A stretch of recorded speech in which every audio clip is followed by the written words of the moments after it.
মরণ সফর কত কষ্ট মানুষ যদি জানত,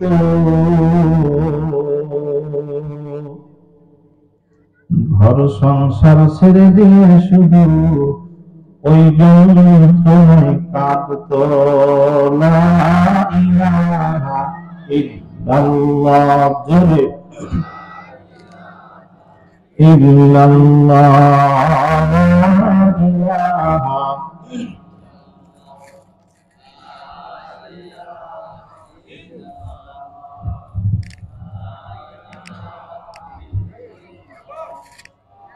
লা ইলাহা ইল্লাল্লাহ, লা ইলাহা। আসমানে আল্লাহ, জমিনে আল্লাহ, আসমানে আল্লাহ, জমিনে আল্লাহ, আরশে আল্লাহ, কলবে আল্লাহ, আল্লাহ আল্লাহ আল্লাহ। সকলে বলেন আল্লাহ আল্লাহ আল্লাহ আল্লাহ আল্লাহ আল্লাহ আল্লাহ আল্লাহ।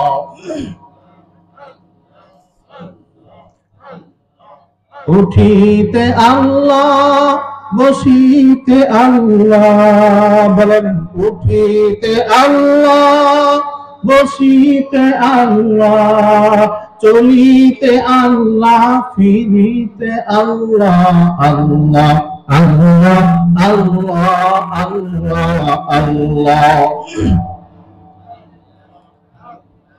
আল্লাহ আল্লাহ আল্লাহ আল্লাহ আল্লাহ আল্লাহ আল্লাহ আল্লাহ আল্লাহ আল্লাহ। লা ইলাহা ইল্লাল্লাহ মুহাম্মাদুর রাসূলুল্লাহ সাল্লাল্লাহু আলাইহি ওয়াসাল্লাম। আলহামদুলিল্লাহ, আলহাজ ওসিমউদ্দিন কওমি মাদ্রাসার বার্ষিক ওয়াজ মাহফিলের সুযোগ্য সম্মানিত সভাপতি জনাব মোহাম্মদ জিল্লার রহমান পিয়ারুল, সভাপতি অত্র মাদ্রাসা। আজকের মাহফিলের মধ্যমণি, জাতির রাহবার, যোগ্য উলামা একরাম এবং আমার আগে যে সমস্ত যোগ্য যোগ্য উলামা একরাম কোরআন ও হাদিস থেকে মূল্যবান নসিহত করেছেন, সার্বিক কল্যাণ কামনা করে আল্লাহ তাআলার শুকরিয়া আদায় করে উচ্চ কণ্ঠে উচ্চ আওয়াজে সকলে একটি বার আল্লাহ তাআলার প্রশংসা করে বলি আলহামদুলিল্লাহ। এই মজলিসে আসতে পেরে আমরা খুশি না বেজার? যারা খুশি মেহেরবানি করে একটু দুইটি হাত আল্লাহকে দেখায় বলেন আল্লাহু আকবার। হাত না দেন, বলেন আল্লাহু আকবার। একটু মাথাটা উপরের দিকে উঠান, বলেন আল্লাহ। ডাক দেন, বলেন আল্লাহ। এই ঠান্ডার ভিতরে কেন এসেছি তুমি একটু দেখো।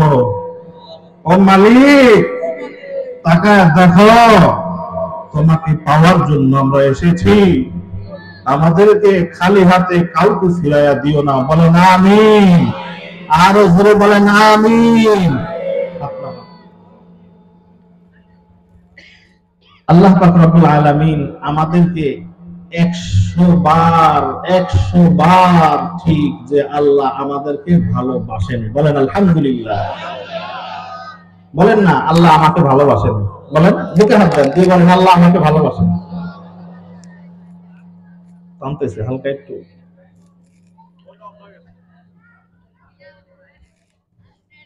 আল্লাহ তাআলা ভালোবাসেন। আল্লাহ তাআলা ভালোবাসেন, এর প্রমাণ কি?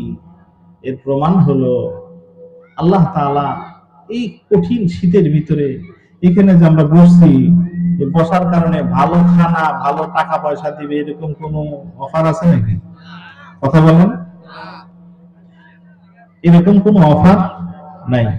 এরপরেও কেন আসছি? রেজায়ে মাওলা। কেন আসছি? রেজায়ে মাওলা। মাউথ পিসটা মনে হয় অন করা আছে নাকি? দেখো, আল্লাহ তাআলার রেজামন্দির জন্যই আমরা এসেছি, অন্য কোনো মাকসাদ আমাদের নাই। আল্লাহও জানেন, এই জন্যই আমাদের জন্য আল্লাহ তাআলা 1400-1500 বছর আগে আমাদের ব্যাপারে আল্লাহ তাআলা ঘোষণা দিয়েছেন। আল্লাহ জানেন আমার কিছু বান্দা আছে যারা আমারে ভালোবাসবে। এজন্য আল্লাহ বলেন, কুল ইন কুনতুম তুহিব্বুনাল্লাহ ফাত্তাবিউনি ইউহিব্বুকুমুল্লাহ। ও আমার নবী, আপনি জানায়া দেন যারা আমি আল্লাহকে ভালোবাসতে চায়। কি বলছেন? যারা আমি আল্লাহকে ভালোবাসতে চায় তাদেরকে জানায়া দেন কি, ইন কুনতুম তুহিব্বুনাল্লাহ ফাত্তাবিউনি ইউহিব্বুকুমুল্লাহ।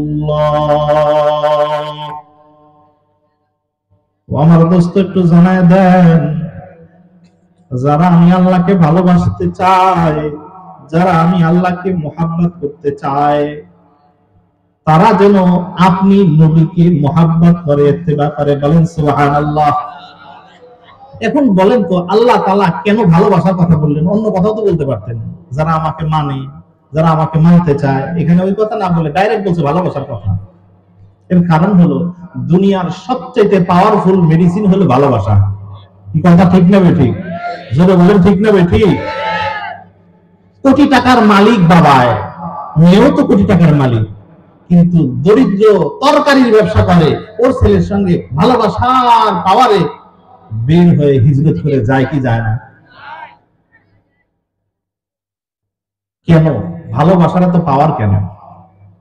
আছে কিছু কারণ। এক নাম্বার, কেউ কাউকে ভালোবাসে 4টা কারণে। কয়টা কারণ? আমার সাথে একটু কথা বলতে পারবেন মেহরবানি করে? আমি বেশি রাত নিব না, একেবারে সংক্ষিপ্ত আকারে ছেড়ে দিব, কারণ আপনাদের ওইখানে পানি পড়তেছে, কষ্ট হইতেছে। আমি অনেক দূরে যাব, এখানে অনেকে দূর থেকে আসছেন। আমি বেশি লম্বা করব না, অল্প সময় আমার সাথে একটু কথা বলতে পারবেন তো ইনশাআল্লাহ? 4টা কারণে কেউ কাউকে ভালোবাসে। ভালোবাসা পেতে হলে কয়টা কারণ লাগে? 4টার মধ্যে কোনো একটা লাগবেই। 1 নাম্বার, সুন্দর হতে হয়। কি হতে হয়? সুন্দরের পিছনে, সুন্দরীর পিছনে যুবক পাগল হয় কি হয় না?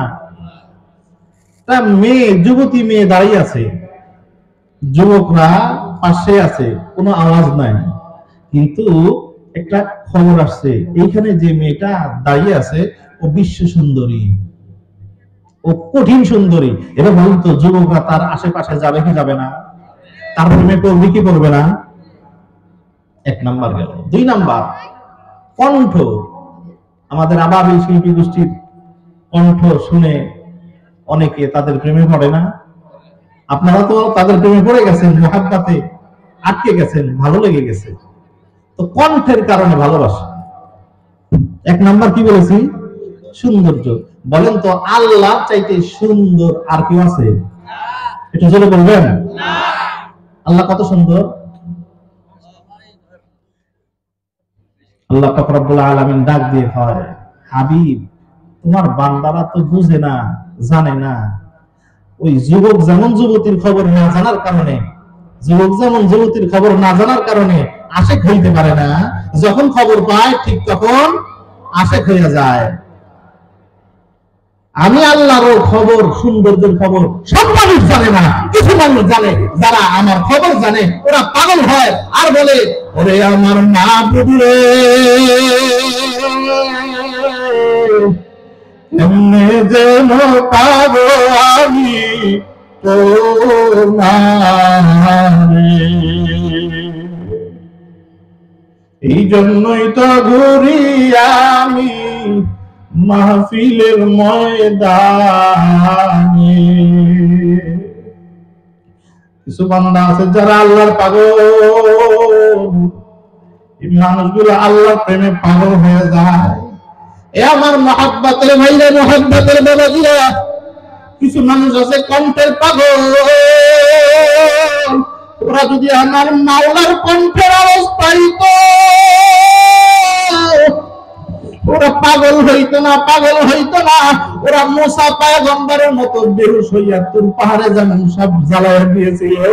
আমার মাহবুবের এমন পাওয়ার, আমার মালিকের প্রেমের আওয়াজ এত মধুর। দাউদ আলাইহিস সালামের কণ্ঠ ছিল অনেক সুন্দর। আল্লাহ পাক রব্বুল আলামিন বলে, দেখো না আমি দাউদের কণ্ঠ দিছি, দাউদ আমার কালাম তেলাওয়াত করে, আমার কিতাব তেলাওয়াত করে। তো তেলাওয়াতের আওয়াজ পাইয়া সমুদ্রের মাছ কিনারে আসিয়া ভিড় করে। জোরে বলবেন কি সুবহানাল্লাহ? আর জোরে বলেন সুবহানাল্লাহ। সুন্দরের পাগল, তুমি সুন্দর খুঁজো, সুন্দর খুঁজো। দুনিয়ার মধ্যে হযরত ইউসুফ পয়গম্বর, যেই পয়গম্বরের সৌন্দর্যটা এত বেশি আল্লাহ তাআলা দিয়েছিলেন, মিশরের সব বড় বড় সম্ভ্রান্ত মহিলারা সব সিরিয়াল ধরে বসে আছে। জুলাইখা ডাক দিয়ে বলে, ও আমার দাসী, যত মেহমান আছে সমস্ত মেহমানের কাছে একটা একটা করে চাকু দেওয়ার লেবু দাও। সবার কাছে একটা চাকু একটা লেবু দেওয়ার পরে বলতেছে, খবরদার কেউ কাটবা না, কেউ কাটবা না। যখন আমি অর্ডার দিব ঠিক ওই সময় ফেল দিবে, এর আগে দিবা না। ইউসুফ পয়গম্বরকে ডাক দিয়ে বলে, ইউসুফ, আমার ভিতরটা তো জ্বালায়া পুরায়া শেষ করছো তুমি তোমার প্রেমের জ্বালায়। আমার কি একটা রিকোয়েস্ট শোনা যাবে? ইউসুফ, তুমি সুসজ্জিত হইয়া সুন্দর পোশাক পরিয়া ওই যে আমার বান্ধবীরা আসছে, যাও না আমার বান্ধবীদের সামনে একটা চক্কর দিয়ে আসো। ইউসুফ পয়গম্বর সুন্দর করে সাজাইছে, সাজানোর পর ইউসুফ আলাইহিস সালামকে ভিতরে ঢুকায় দিছে। ঢুকায় দিয়ে ডাক দিয়ে বলতেছে, ও মেহমানরা, প্রত্যেকের হাতে লেবুগুলি তাড়াতাড়ি কেটিয়া দাও। যখন ইউসুফ আলাইহিস সালামকে ভিতরে দিছে, ইউসুফ আলাইহিস সালামের সৌন্দর্য দেখিয়া সমস্ত মহিলারা লেবু কাটা বাদ দিয়া যন্ত্রণা সহ্য করতে পারে না। হাত কাটিয়া কাটিয়া আঙ্গুলগুলা কুচি কুচি করে ফেলছে। ডাক দিয়ে বলে, কি রে? ইউসুফ আলাইহিস সালাম যখন চলে গেছে ডাক দিয়ে বলতেছে, এ আমার বান্ধবীরা, তোমরা বলো আমি ইউসুফের পাগল, আমি নাকি গোলামের পাগল? বলো না তোমরা কার পাগল? তোমরাও তো দেখি ইউসুফের পাগল। আমি ইউসুফের পাগল হইয়া আমি না একটু উলঙ্গ হয়েছিলাম, ইউসুফের পাগল হইয়া আমি না একটু পাগলামি করেছিলাম, কিন্তু আমি তো হাত কাটি নাই। তোমরা ইউসুফের দেখার সঙ্গে সঙ্গে প্রত্যেকের হাত কেন কাটলা? ও আমার মহাব্বতের ভাইরা, মহাব্বতের বাবাজিরা, আপনাদের কাছে আমি জানতে চাই, ইউসুফ আলাইহিস সালামের চেহারা সুন্দর না আমার নবীর চেহারা সুন্দর? যে আওয়াজ দিয়ে বলেন না, কার নবীর চেহারা সুন্দর? আমার নবীর আওয়াজ। আরে ভাই, আমার বন্ধুগণ, আমার নবীর চেহারা এত সুন্দর। আম্মা জান আয়েশা সিদ্দিকা ডাক দিয়ে বলে, ওই মিশরের মহিলারা যদি আমার নবী মুহাম্মদুর রাসূলুল্লাহকে দেখতো, ওরা হাত কাটতো না, ওরা হাত কাটতো না। প্রত্যেকে ছুরি দিয়া নিজের বুকের ভিতরে ঢুকাইতো আর বলতো, এই দুনিয়ায় বাঁচতে চাই না, যেই চেহারা দেখার পরে কাছে পাবো না ওই দুনিয়ায় আমি থাকতে চাই না। আমার নবীর চেহারা কত সুন্দর, আমার নবীর চেহারা এত সুন্দর। হযরতে সাহাবা আজমাইন বিভিন্ন রিওয়ায়াতে আসছে, ডাক দিয়ে বলতেছে একদিন হঠাৎ করে মদিনার মসজিদে নববীর পাশ দিয়ে হাঁটিয়ে হাঁটিয়ে যায়, তাকায় দেখি কে রে, সূর্য তো আসমানে, আবার মদিনার ভিতরে কেমনে আসলো সূর্য? আসমানের দিকে তাকায় দেখি না, আসমানের চন্দ্রটা আসমানে আছে, কিন্তু জমিনের মধ্যে আরেকটা চন্দ্র দেখা যায়। কে রে কে রে, ভালো করে কাছে যায় দেখি আর অন্য কেউ নাই, আমার নবী মুহাম্মদুর রাসূলুল্লাহ সাল্লাল্লাহু আলাইহি সাল্লামের নূরানী চেহারা মসজিদুন নববীর মধ্যে চমকাইতেছে। আম্মা জান আয়েশা সিদ্দিকা ডাক দিয়ে বলে, ও আমার নবীর উম্মতরা শোনো, আমার নবী যখন রাতের বেলায় ঘুমিয়ে আসতে সার নামাজের পরে, আর রাতের বেলায় কোনো কাজ করতে যাইয়া যদি সুচ পড়ে যাইতো, কিতাবের মধ্যে আসছে, হাদিসের মধ্যে আসছে সুচ, এই সুচ যখন জমিনের মধ্যে পড়ে যাইতো, অন্ধকারে খুঁজে পাওয়া যাইতো না। এখনকার মতো তো এত লম্বা লম্বা লাইট ছিল না, লাইট ছিল না। আল্লাহর নবী সাল্লাল্লাহু আলাইহি সাল্লাম যখন আম্মা জান আয়েশা বলে ঘরে যখন আসতেন, নবী ঘরে ঢুকতেছেন, এমন সময় ঘর আর অন্ধকার থাকতো না, আমার নবীর চেহারা এত সুন্দর, পুরা ঘরটা নূরে নূর হইয়া আলোকিত হইয়া যাইত। আমাদের হারানো সুচটা খুঁজে খুঁজে পাইতাম, এত সুন্দর ছিল আমার নবী। ও আমার দোস্তরা, আমি যে কথা বলতেছিলাম, মানুষ মানুষের প্রতি পাগল হয় 1 নাম্বার সৌন্দর্যের কারণে, 2 নাম্বার কণ্ঠের কারণে, 3 নাম্বার মালের কারণে, সম্পদের কারণে, 4 নাম্বার ক্ষমতার কারণে। এই 4টা জিনিস যদি একটা একটা করে বলতে যাই, মিসাল দিতে গেলে সময় অনেক লম্বা হবে। না না, আমি আপনাদের মূল্যবান সময় নষ্ট করতে আছি নাই রে বাবা। একটু দিলের ভিতরে একটু মোহাব্বতের নজরে বসেন। আমি আসার আগে 2 রাকাত নামাজ আপনাদের জন্য আমি পড়েছি। 2 রাকাত নামাজ পড়ে মালিকের দরবারে হাত উঁচু করে বলেছি, আল্লাহ, আমার কোনো যোগ্যতা নেই, আমার কোনো ইলম নাই, আমার কোনো আমল নাই, সামনে যারা আসতেছে, সামনে যারা বসবে, মাবুদ রে, এমন কিছু কথা জবান দিয়ে বের করে দিও যেই কথার মাধ্যমে তোমার মোহাব্বতের সিটার নূর তাদের কলবের মধ্যে লাগে। জোরে কান্না আমিন। ও আমার দোস্তরা, আমার বন্ধুরা, আল্লাহর সুর যদি কোনো মানুষ শুনতো, দুনিয়ার কোন সুর তার কাছে ভালো লাগতো না। আল্লাহর কুদরতের চেহারা যদি কোনো বান্দায় দেখতো, তাহলে দুনিয়ার কোন চেহারা তার কাছে আর ভালো লাগতো না। আরে আমার আল্লাহ তাআলা ডাক দিয়ে বলে, দেখো না আমার হাবিবের চেহারাটা কত সুন্দর, আমার হাবিবের চেহারা এত সুন্দর, যে চেহারা দেখে কাফের মুশরিকরা, বেদিনরা পর্যন্ত আমার নবীর চেহারা দেখা মাত্র পাগল পাগল হয়ে যাইত, আমার নবীর চেহারা দেখে অস্থির হয়ে যাইত, আমার নবীর প্রেমে মানুষ এমন পাগল হইত। আরে দুনিয়ার প্রেমে পড়লে মানুষ পাগলামি করে, কিন্তু হাত কাটে না, রক্ত বের করে না, আঙ্গুল কেটে ফেলায় না। আমার নবীর প্রেমে মানুষ জীবনটা পর্যন্ত আনন্দের সাথে দিয়ে দিতে পারেন সুবহানাল্লাহ।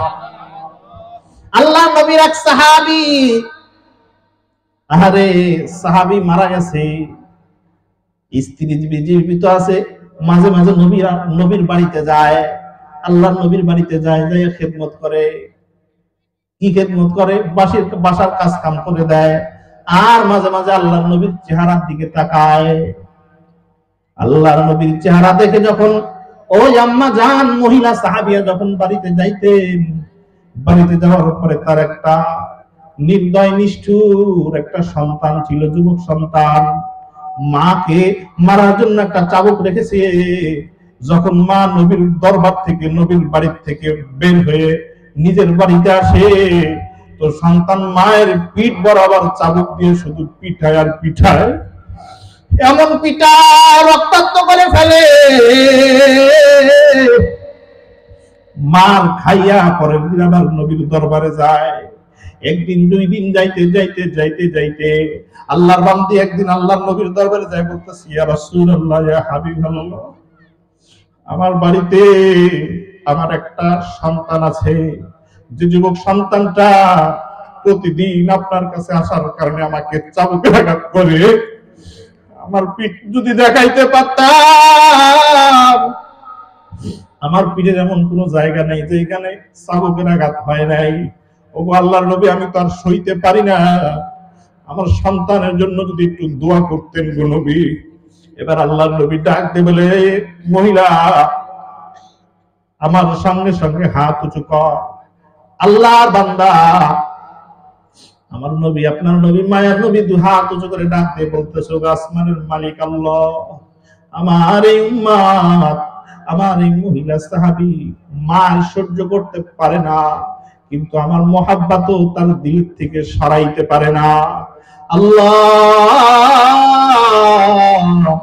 মেহেরবানি করে তুমি সন্তানটাকে হেদায়েতের মালা পরায়া দাও। বলেন না সুবহানাল্লাহ। আল্লাহর নবী তখন দোয়া করছেন, আল্লাহর বান্দা এবার বাড়িতে চলে গেছেন। বাড়িতে যাইতেছে আর মনে মনে চিন্তা করতেছে, পয়গম্বরের দোয়া তো মিস হইতে পারে না, পিস্তলের গুলি মিস হইতে পারে, কিন্তু আল্লাহর নবীর দোয়া তো মিস হবে না, আল্লাহর নবীর দোয়া তো মিস হইতে পারে না। আস্তে আস্তে আস্তে বাড়ির ভিতরে যখন গেছে, বাড়ির ভিতরে যাওয়ার সঙ্গে সঙ্গে যুবক ডাক দিয়ে বলতেছে, আম্মা জান। ডাক শোনার সঙ্গে সঙ্গে মহিলা বুঝতে পারছে, না না না, আমার সন্তান কালকের সন্তান না, এজন্য আসমানের মালিক ওই মদিনাওয়ালার দোয়াকে কবুল করে নিয়েছেন। আল্লাহ যখন বাড়ির মধ্যে গেছে, মায়ের দুই পা জড়ায় ধরে বলতেছে, ও মা, যেই নবীকে দেখার জন্য তোমাকে আমি মার দিতাম, মা তুমি কি ওই নবী মুহাম্মাদের কাছে আমাকে একটু নিয়ে যাইতে পারবা? মায়ের কলিজার ভিতরে আনন্দের জোয়ার বয়ে যায়। আরে আম্মা জান দুই চোখ দিয়ে টপ টপ করে পানি ফেলে, আনন্দের পানি।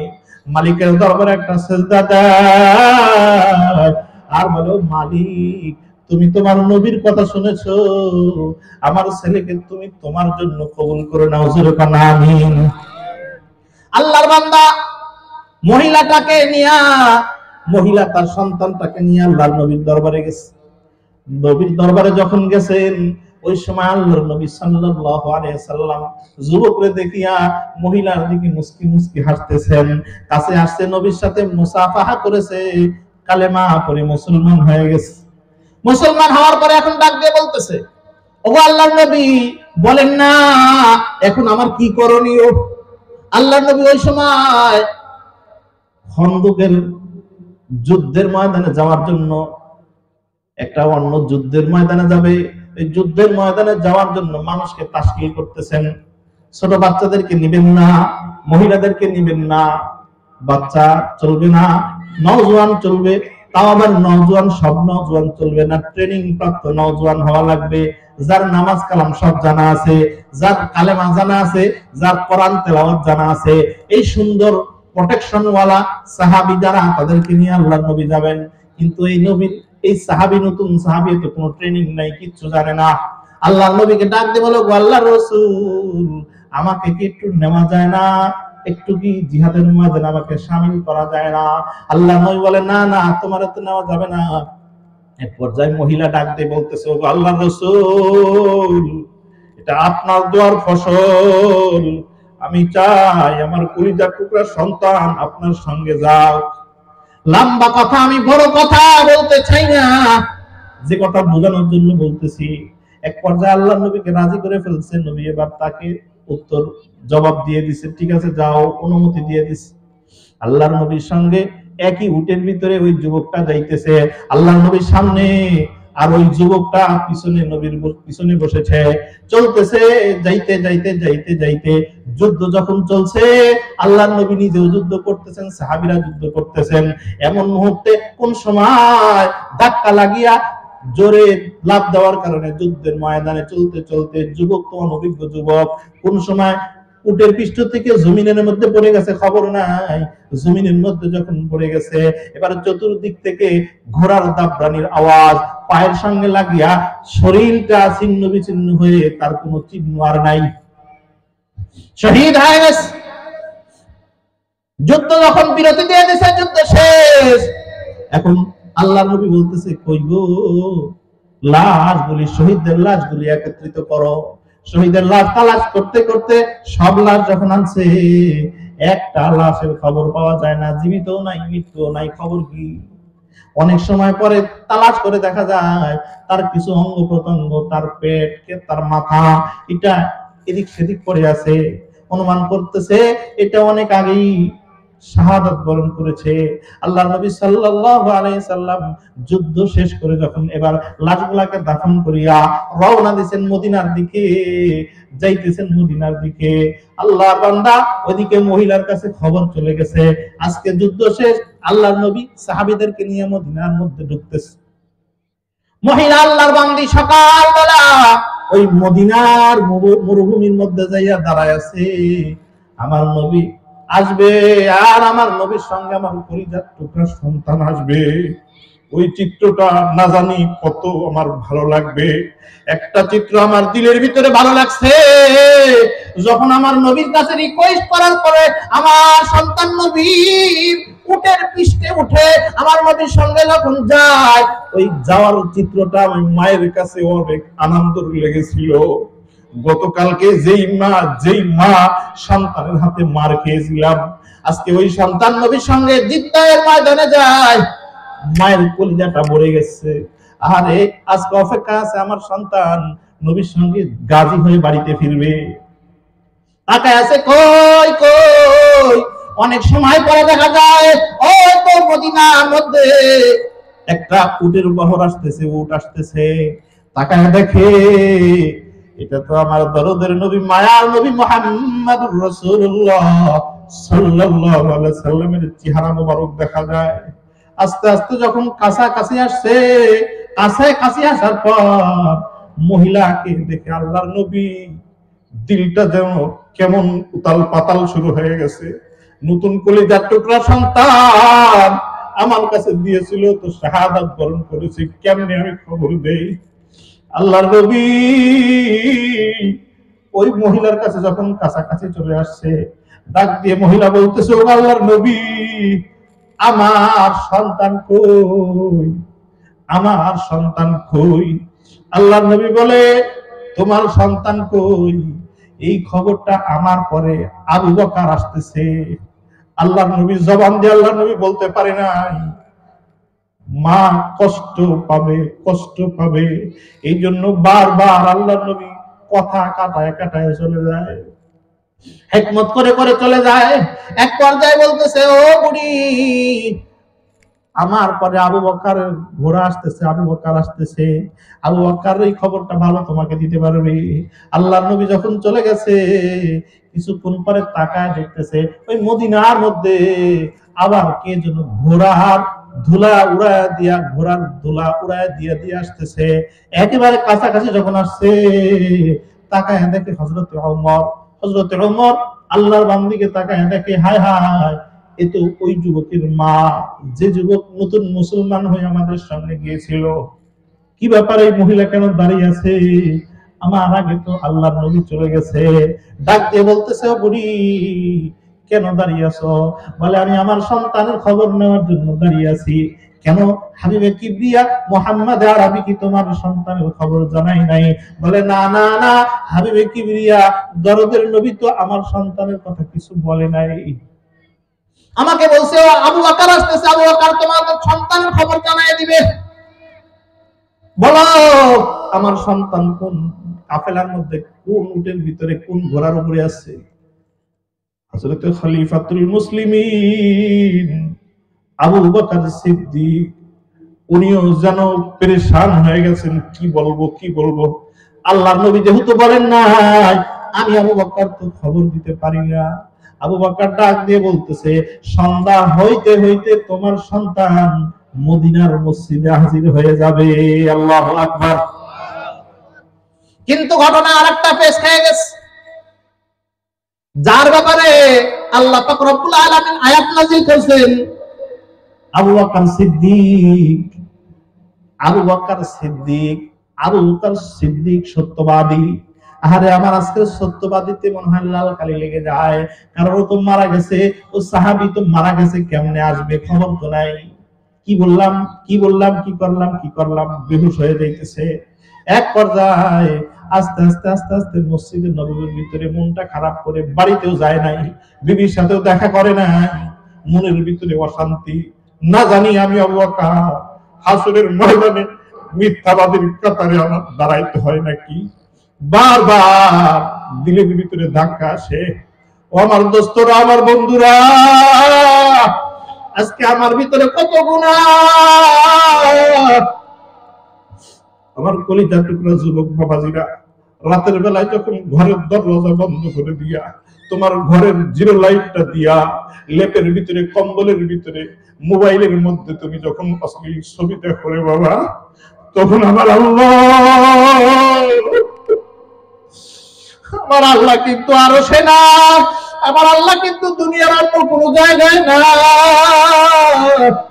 তোমার ওই লেপের ভিতরে, তোমার মোবাইলের সামনে আমার আল্লাহ তোমার দিকে তাকায় থাকে আর বলে, যুবক, আমি চাইলে তো তোর চোখটা এখন আমি বন্ধ করে দিতে পারতাম।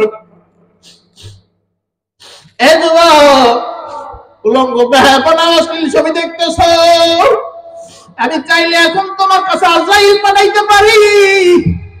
এরে বাবা, বানানো গল্প নয়। কয়েক বছর আগে আমাদের নাটোর রেল স্টেশনে গেট পড়ে গেছে।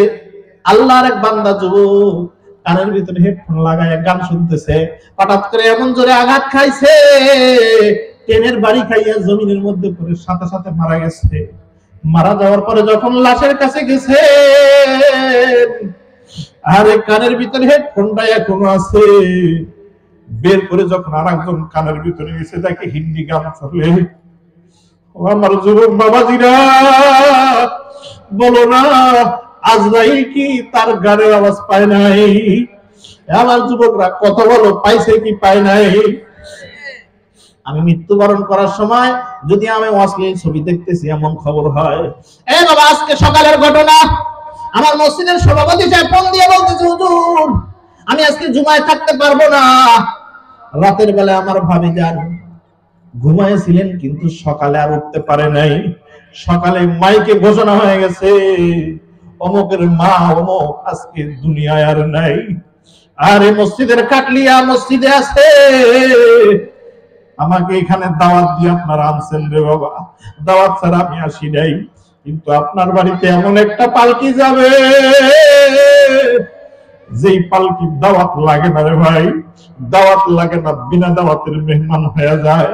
জানি না আমি কবে মারা যাই। আমার দোস্তরা, আমার বন্ধুরা, খলিফাতুল মুসলিমিন হযরত আবু বকর সিদ্দিক সিজদায় পড়ে আল্লাহরে বলে, আল্লাহ এই লাল কালি কাটার মতো ক্ষমতা আর কারো নাই, একমাত্র তোমার হাতে ক্ষমতার মালিক। মেহেরবানি করে তুমি এটার একটা ফয়সালা করে দাও। আবু বকর যখন পেরেশান হয়ে আল্লাহর নবীর সামনে হাজির হয়ে গেছে, আবু বকরের সামনে আল্লাহর নবী দাঁড়াইছে, দাঁড়াইয়া মুস্কি হাসি দিতেছে। এমন সময় জিবরাইল আল্লাহর নবীর কাছে আসিয়া হাজির হয়ে গেছে। বলেন সুবহানাল্লাহ। আসিয়া বলতেছে, ও আল্লাহর রাসূল, আজকে এমন কিছু ঘটনা ঘটবে যেটা ইতিপূর্বে কোনো সময় হয় নাই। এটা দেখার জন্য আপনি মদিনার মসজিদের গেটের দিকে তাকায় থাকেন। আল্লাহু আকবার। আর হুজুরে বলা যাবে কি আল্লাহু আকবার? হয় নাই পিছনের ভাইরা মুখটা খুলেন, ভালো করে বলেন আল্লাহু আকবার। মদিনার মসজিদের দিকে তাকান। এমন সময় তাকায় দেখে ওই বুড়ি আর বুড়ির সন্তান, ওই শাহাদাত বরণকারী সাহাবী দুইজন একসঙ্গে নবীর সামনে আসিয়া দেখা করতেছে। বলেন সুবহানাল্লাহ। আলা ইন্না আউলিয়া আল্লাহ লা খাউফুন আলাইহিম ওয়ালা হুম ইয়াহজানুন।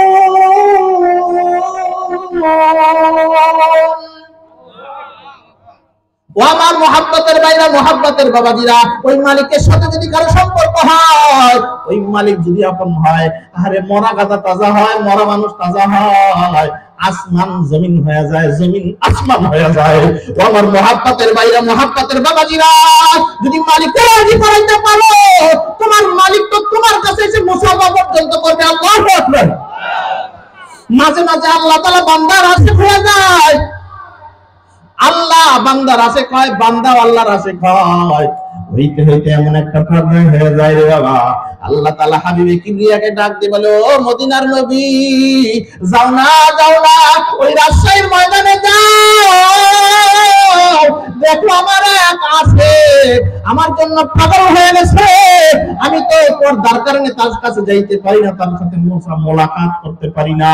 যাও না তুমি একটাবার যাইয়া আমার ওই বান্দার সঙ্গে একটু মুসাফা করো না, আমার ওই বান্দার সাথে একটু মুআমালা করো না, আমার ওই বান্দাকে একটু জড়ায়া ধরো না। আল্লাহু আকবার বলেন, জোরে বলেন আল্লাহু আকবার। ও আমার মহব্বতের বাইরে মহব্বতের বাবাজিরা, কসম হাজারবার কসম, এই মজলিসের ভিতরে আল্লাহর নবীকে দেখনেওয়ালা নজর আছে, আমি তুমি তারে চিনি না। ও আমার মহব্বতের ভাইরা, যেই বান্দা আল্লাহর নবীকে একবার দেখে ওর জন্য জান্নাত রেস্টানি হয়ে যায়। সুবহানাল্লাহ। আরেকবার জোরে বলা যাবে কি সুবহানাল্লাহ? ও আমার দোস্তরা, এই মুহূর্তে আমি জানতে চাই কারা কারা আল্লাহ রাসূলকে দেখতে চাই। আমি দেখতে চাই, আল্লাহ তুমি কবুল করো। ও আল্লাহ, আসমানের দিকে মুখটা একটু উঁচু করে দেন, বলেন আল্লাহ তোমার নবীকে একবার দেখতে চাই। ও আল্লাহ তোমার নবীকে এক নজর দেখতে চাই। আমিন বলেন। আত্মান আমার দোস্তরা, আমার বন্ধুরা, আমি যে কথা বুঝাইতে চাই রে বাবা, এই যে মাহফিলের মধ্যে আসছেন, কেউ মাহফিলের মধ্যে আসিয়া মজা পায়, কেউ গানের প্যান্ডেলে যায় মজা পায়, কি কথা ঠিক না বেঠিক? জোরে কন, আর জোরে বলেন কথা ঠিক না বেঠিক? কেউ মাহফিলে টাকা দিতে মজা পায়, কেউ বা বেশ্যাখানায় মহিলাদের টাকা দিতে মজা পায়, ঠিক না বেঠিক? আমার দাদি ভাইরা, আমি আপনাদের পায়ে হাত রেখে একটা কথা বলবো বাবা, গুনাহ নিয়ে বাড়িতে কেউ যায় না, গুনাহ নিয়ে কেউ বাড়িতে যায় না। একটাবার একটু চিন্তা করেন, একটাবার একটু নিয়ত করেন, এ বাবা মাথাটা নিচের দিকে দেন, আমি আর সময় বেশি নিব না, 11টা বেজে গেছে প্রায়, আমি লম্বা কথা বলবো না, আপনাদের লম্বা কথা বলে ফজরের নামাজ মিস করাবো না। ও আমার দোস্তরা, এই মজলিসের ভিতরে এমন মানুষ আছে যে মানুষটা তাহাজ্জুদ একদিনও মিস হয় না, আছে না নাই? আমার দোস্তরা, তাহাজ্জুদওয়ালা বান্দাদের সাথে মাঝে মাঝে একটু মুসাফা করিও, তাহাজ্জুদওয়ালা মানুষের সঙ্গে একটু মুআনাকা করিও রে বাবা। যদি আল্লাহর সঙ্গে মুআনাকা করতে চাও, রাসূলের সঙ্গে মুআনাকা করতে চাও, তাইলে উলামা ইকরামের সাথে মুসাফা করিও। যে উলামা ইকরামের সাথে পানি আছে, যে উলামা ইকরামের সঙ্গে তাহাজ্জুদ মিলিত আছে, এরকম আলেম পাইলে একটু মুসাফা করিও। এ বাবা, এই যে মাদ্রাসা, এটা অনেকে বলতে পারেন এটা অমুকের মাদ্রাসা, তমুকের মাদ্রাসা। খোদার কসম, এই মাদ্রাসা কোনো মানুষের না, কি কথা বলেন ঠিক না বেঠিক? এই মাদ্রাসা কারো না, এই মসজিদ কারো না, বাংলাদেশের যত মসজিদ আছে এটা কারো বাবার না, কি কথা ঠিক না বেঠিক? যদি কেউ বলে এটা আমার বাবার মসজিদ, তাহলে কথা সত্য না মিথ্যা? জমিন কার? আরো জোরে, এই জমিন আল্লাহর, আমিও তো আল্লাহর, মুসলিমও আল্লাহর, ইমামও আল্লাহর। এভাবে মাদ্রাসা যেখানেই হোক না কেন, মসজিদ যেখানেই হোক না কেন, নেতৃত্ব যারাই দিক না কেন, ওইটা তো আমার বাপের সম্পদ। আমার বাপের নাম কি? মুহাম্মাদুর রাসূলুল্লাহ। বলেন না মুহাম্মাদুর রাসূলুল্লাহ। কোথায় গেলে তোমায় পাবো বলে দাও আমারে, তোমার দেখা পাবো কবে, সেদিন কত দূরে, পাবো কি তোমারে। ছেলেবেলা খেলতে গেল, যৌবন গেল রসে, বৃদ্ধকাল মোর ভাবতে গেল, চললাম কবর দেশে, ভবের নীলা শেষ রে। পাগল বলে, জাদুকার বলে, মিথ্যাবাদী সাজাইল, ওই মদিনাতে দিনের বাতি জ্বলিল জ্বলিল। বলে আল্লাহু আকবার। ও আমার মহাব্বতের বাইরে মহাব্বতের বাবাজিরা, আমি আর আপনাদেরকে সময় নষ্ট করব না। এখন আসেন, 2 ফোঁটা চোখের পানি আব্বার জন্য, আব্বার আম্মার জন্য দিব। আমি আপনাদেরকে একটু জানতে চাই, এ বাবারা, এই মজলিসে কে আছেন যে আমার আব্বা নাই, আমার মা নাই? কে কে আছেন হাত জাগান। অথবা দুইজনেরই নাই, বাপও নাই মাও নাই, অথবা মা নাই অথবা মা নাই, যারা আছেন হাত জাগান তো ইনশাআল্লাহ। হাত নামান। এই আমার মোহাব্বতের ভাইরা, আমার কথাটা একটু বিশ্বাস করো বাবা, একটু বিশ্বাস করো। তুমি তো অন্ধ, তুমি তো দেখো না এই মজলিসের চতুর্দিক দিয়া তোমার মৃত্যু আব্বা, তোমার মৃত্যু মা ঘুরতেছে আর বলতেছে আইকে বারমান নিরুবিদা মন্তাসা বর্ষেরে সূরায়ে ইখলাস বাখা। ও আমার দরদের ছেলে, ও আমার কলিজার টুকরা আব্দুর রহিম, আমি তোকে দুনিয়ায় কত মহাব্বত করেছি, কত ভালোবেসেছি, কত সম্পদ তোর জন্য রেখে দিয়েছি রে বাবা। আজকে কবরের জেলখানায় বড় কষ্টে আছি, আজকে ওয়াজ মাহফিলে আসছো, দুই ফোঁটা চোখের পানি আমার জন্য দিয়ে যাবে বাবা। ও আমার মহাব্বতের ভাইরা, মা বাবার জন্য দুই ফোঁটা চোখের পানি দিতে রাজি আছেন তো ইনশাআল্লাহ? রাজি আছেন তো ইনশাআল্লাহ? একটু কান্নার চেষ্টা করেন, একটু কান্নার চেষ্টা করেন। এই গজল গাওয়ার আগ দিয়া যারা গজল গায় শিল্পীরা, ওরা ঘরের মধ্যে বসে গজলের ওই রিভাইজ দেয়, সব সময় রিভাইজ দেয়, বারবার বারবার বারবার, এরপরে স্টেজে গায়। এই বাবারা, কান্নারও রিভাইজ দিতে হয়। আল্লাহ তাআলা ডাক দিয়ে বলেন, ও আমার হাবিব, তোমার উম্মতদেরকে একটু জানায় দাও না, তোমার উম্মতরা যেন কান্নার চেষ্টা করে, কান্না যদি না আসে কান্নার জন্য ভান করে। এই জন্য একটু কানবো আল্লাহর কাছে, পারবো না ইনশাআল্লাহ? মাথাটা নিচের দিকে দেন। কি নিয়ে কবরে যাব? এ আমার মুহাব্বতের ভাইরা, কি নিয়ে কবরে যাবেন? কি নিয়ে যাবেন? আজকে আপনার এখানে দাওয়াত দিবেন তাই আসছি। আপনার বাড়িতে কাউকে দাওয়াত দিলে যায়, কিন্তু এমন কিছু মেহমান আছে যারা দাওয়াত ছাড়াই যায়। মসজিদের খাটলিয়াটা আপনার আমার বাড়িতে কোন দিন যাবে? ও আমার ভাইরা, চক্ষুটা বন্ধ করেন, আমিও চক্ষু বন্ধ করলাম। আমি একটু দেখি তো মৃত্যু হইলে কেমন দেখা যায়। আমার যেদিন মৃত্যু হবে, হঠাৎ করে বুকে ব্যথা শুরু হবে, আস্তে করে মারা যাব। মারা যাওয়ার পরে কি হবে? আমার আত্মীয় স্বজনরা খবর পাবে, আমার স্ত্রী কান্না শুরু করবে, আমার ভাই কাঁদবে, আমার আব্বা কাঁদবে, কেঁদে কেঁদে কেঁদে কেঁদে সবাই আমাকে রেডি করার জন্য ব্যস্ত হয়ে যাবে। একদল মানুষ যাবে কবর খনন করার জন্য, একদল মানুষ যাবে কাপড়ের কাপড় আনার জন্য। এবার এমন হবে কি হবে না বলবে? আরে কেউ সাবান আনতে যাবে, কেউ কাপড়ের কাপড় আনতে যাবে, আবার কেউ আত্মীয় স্বজনকে খবর দিতে যাবে, কেউ বা মসজিদে খবর দিবে। তুই ওই মসজিদে যা, তুই ওই মসজিদে যা, তুই ওই মসজিদে যা, মুয়াজ্জিন সাহেবকে যায় বল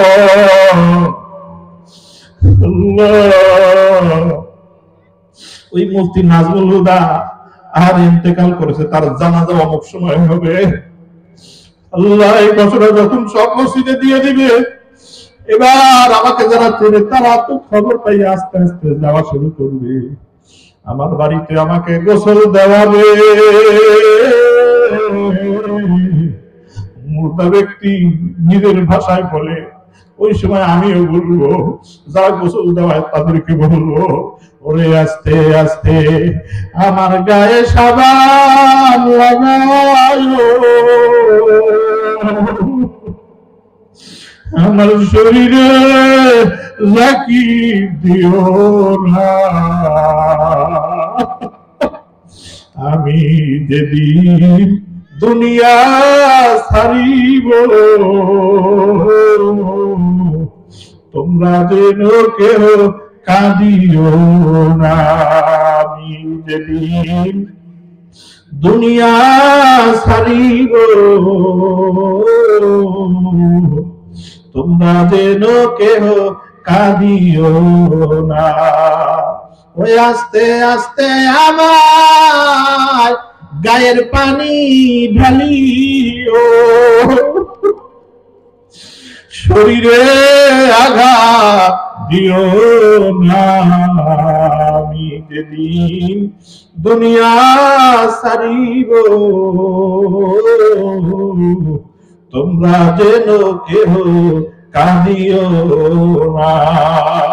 আমার মুহাব্বতের বাইরে, মুহাব্বতের বাবাজিরা, একটু খেয়াল করে তাকায় দেখেন, ওই যে আপনাকে গোসল দেওয়ানো শেষ হয়ে গেছে, আওয়াজ দিতেছে, কই কাপড়ের কাপড় দাও, কাপড়ের কাপড় দাও।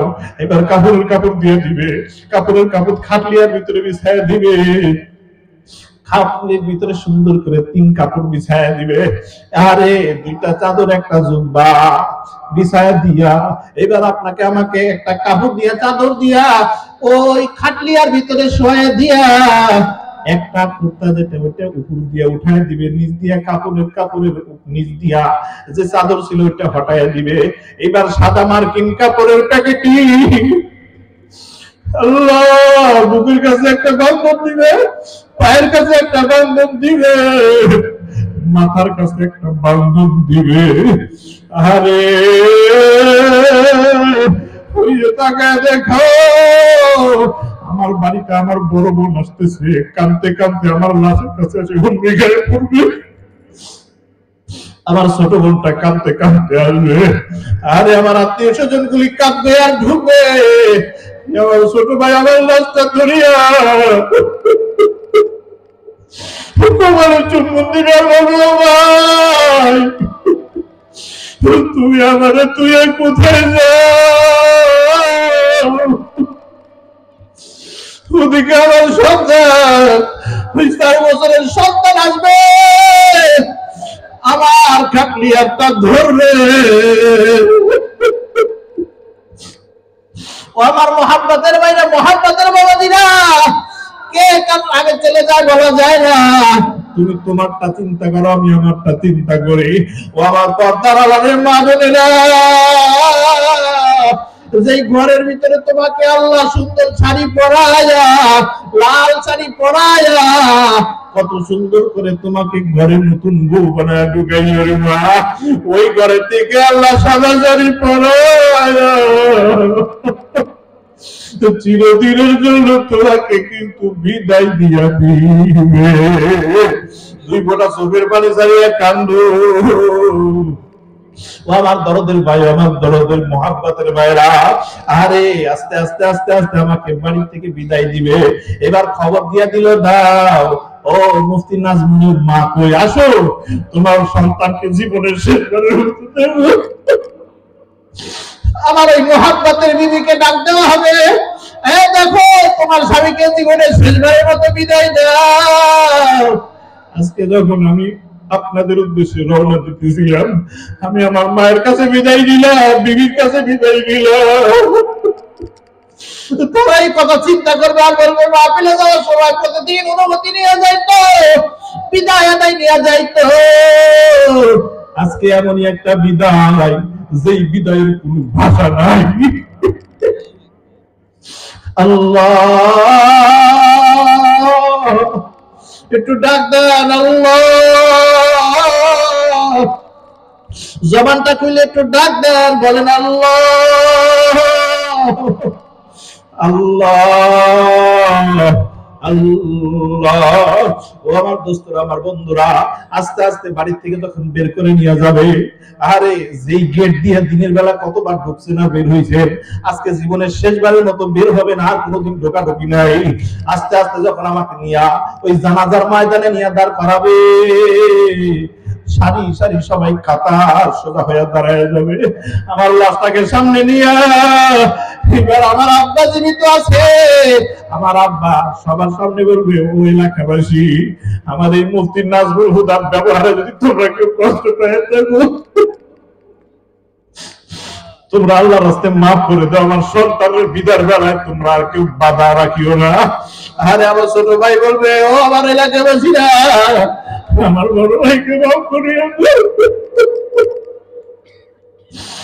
আরে এরকম করতে করতে জানাজা শেষ করিয়া এবার কবরের দিকে নিয়ে যাবে, কবরের ভিতরে নামায়া দিয়া, আরে 3 জন মিলে নামবে। ও বাবারা, আরে মাদ্রাসার ওলামা একরামকে ভালো লাগে না, দিনদার পরহেজগার ব্যক্তিদেরকে ভালো লাগে না। বাবা, তোমার কবরের ভিতরে কে তোমার নামাবে?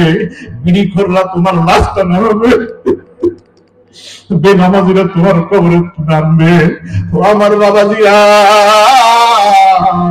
তোমাদেরকে অনুরোধ করে যাই রে বাবা, ওলামা একরামকে হাত ধরে ধরে, যাদের চোখে পানি আছে, যাদের সঙ্গে তাহাজ্জুদের মিলন আছে, এরকম আল্লাহ ওলামা একরামের হাত ধরে ধরে বলিও, ও হুজুর, আমার মৃত্যুর খবর যদি আপনি পান, আমার কবরে একটু নাইবে, কবরের নামিয়া আমার বুকের উপরে আপনার ওই হাতটা দিয়ে, যে হাত দিয়ে কোরআন শরীফ পড়ে,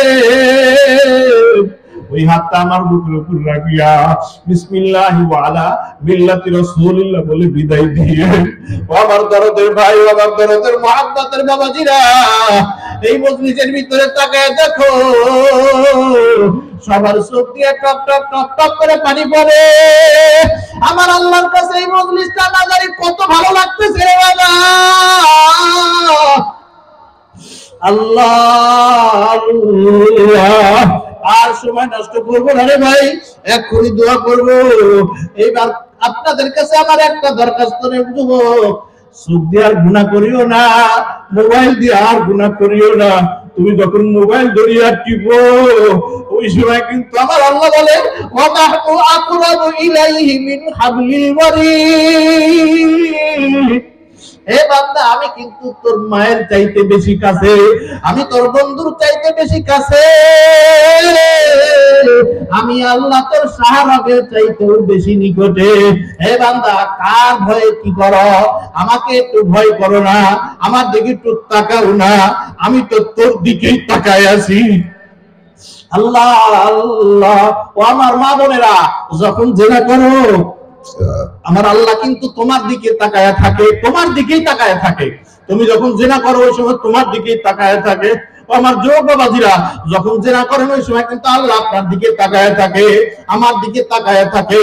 এই জন্য ভাই আমার, বন্ধুরা আমার, আর লম্বা কথা নয়, আমার সাথে সাথে আল্লাহর কাছে আল্লাহ বলে একটু ডাক দিবেন। বলেন ইয়া আল্লাহ, বলেন ইয়া আল্লাহ। আমি জাহান্নামের আসামি, আমি কবরপুরের যাত্রী, আল্লাহুম্মা আমিন।